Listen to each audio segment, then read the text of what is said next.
Hi, my name is Abhishek Gautam and you are watching me on Webfare.live.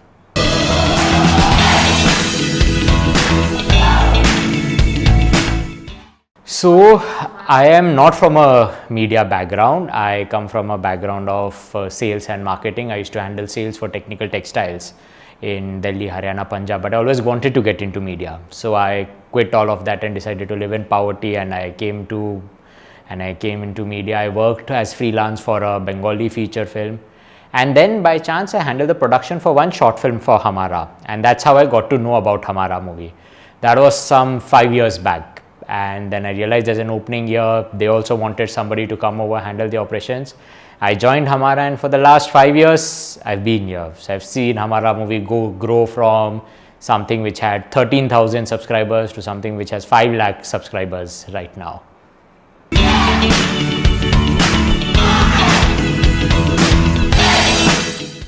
Oh, it's been a fabulous experience. I have some of the coolest bosses, Vinay, Preeti, Pallavi. They're the 3 people who founded Hemara. And when I joined right from the start, they gave me complete freedom in terms of the scripts that I want to select, the kind of films that I want to make. The criteria was simple. It was that they have to be good films.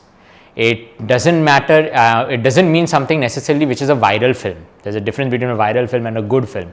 Their idea was, even if it's a film which only 10 people will watch, that's okay, as long as everybody who's working on the project and everyone here at Hemara believes it's a good film. So that gave me a lot of freedom, because I didn't have to worry about numbers in terms of, how many views is the film getting, is it going instantly viral or not. I had to only focus on whether it's a good story and a story which we want to tell. And that's what we've been doing, and for 5 years we have some fabulous films which have come out. There have been really good directors who've been coming with their screenplays, and everybody's been really pitching in. So it's been a great journey so far here.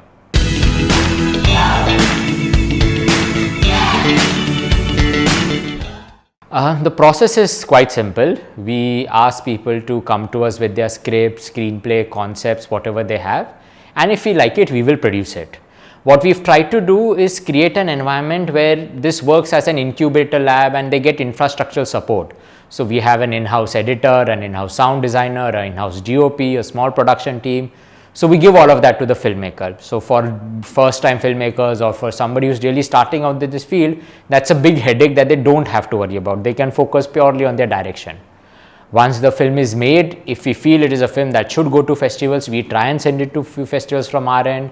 The film goes online onto our YouTube channel. We keep looking for distribution, syndication opportunities, and that's how we work with the director together.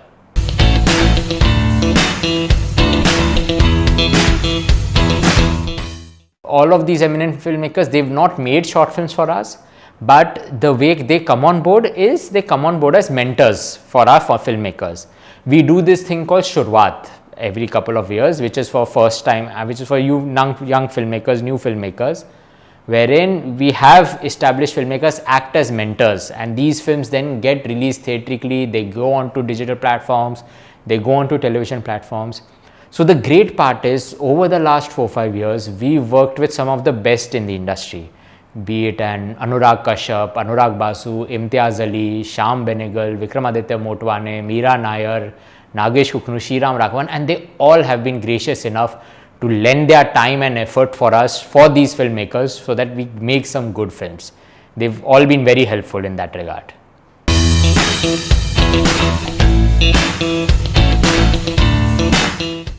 When we started out, nobody knew about Indian short films. Nobody used to watch short films. It was us, it was pocket films, it was large short films, but people didn't know that much about us. In the last 2-3 years, there's been a big boom for digital, and a lot of people are now consuming digital content, which means there are a lot of players who will enter the market.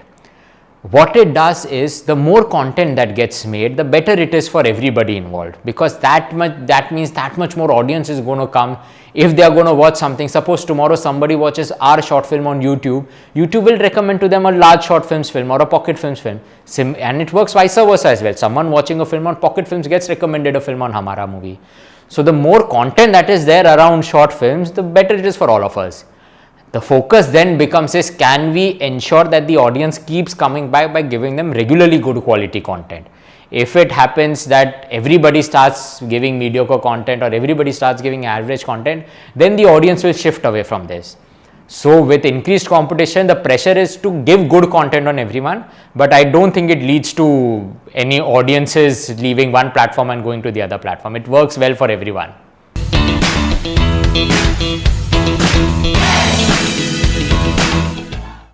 No, it's a good shift, and it's a shift which needs to happen. See, short films give a lot of freedom to a filmmaker. And they put a lot of new challenges also. It's not easy telling a story in 15 minutes, and you have to tell a complete story. It cannot be you cannot come with the assumption that just because it's a 15-minute film, I'll tell half a story or I'll just give an income. You still need a beginning, a middle and an end. So you need to tell that story. But this challenge, and because it's digital, it gives a lot of freedom to the filmmakers. They don't really have to worry, okay, how much money is the film going to make. They don't have that pressure, so they can experiment. They don't have the pressure of censor restrictions. Even with, and that goes to say for actors, for directors, writers, everybody. This medium gives them a chance to try something which they can't try otherwise when it comes to feature films or when it comes to television. So in that sense, this shift opens up something which everybody loves to explore. And that is what you will see, that you will see a lot of big names acting in short films, or you will see a lot of big names directing short films, because this is a very different territory for them. And everybody so far loving it. Let's see how it goes in the future.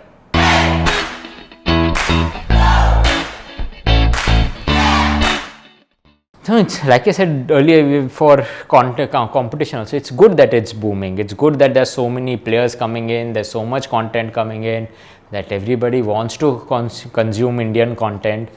The question is now, can we maintain this pace of supplying good content or not? If we can't keep it, then you are going to lose out. If you don't give them good content, then people will prefer to watch a Fargo or a Narcos, and they will say, no, I will not watch what you're coming out with. So you have to ensure that you maintain that quality level, and all the more in digital, because the attention span of audience is a lot lesser. When you're watching a film in theater, for 2 hours you're over there, you're inside the auditorium, you can't go anywhere else. So you have to watch the film if you've come in. Digital, if 10 minutes you don't like something, you have the option of immediately shifting to something else. So the pressure becomes a lot more on digital.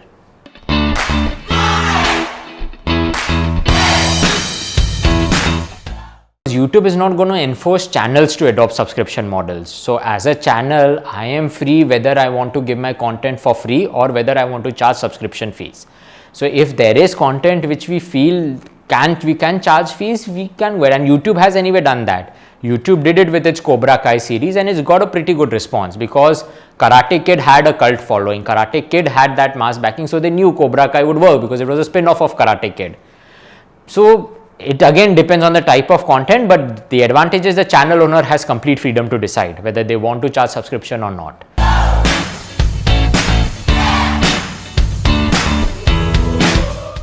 Future plans, like everybody, grow bigger, make bigger stuff. See, we've been doing short films for the last 5 years.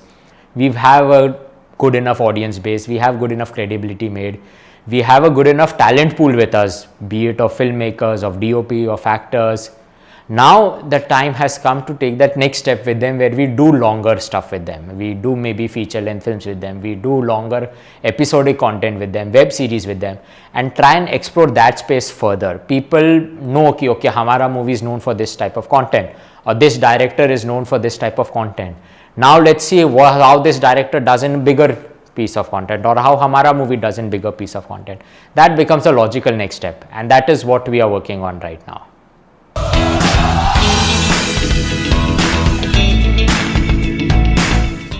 That's actually a very good idea, because with the amount of digital content out there, it becomes difficult for people to keep track of what is coming out. Myself, I know of pretty much all short films that come out, but I lose track of which web series are coming out, because everybody is coming out with something or the other. So if you have a consolidated space where you can keep a track, okay, this is what has been released when it comes to web series, or this is what has been released when it comes to music videos, or when it comes to short films, then it's a good thing, because you get to be updated on everything that is coming out there. So from an audience perspective, that's a really nice idea.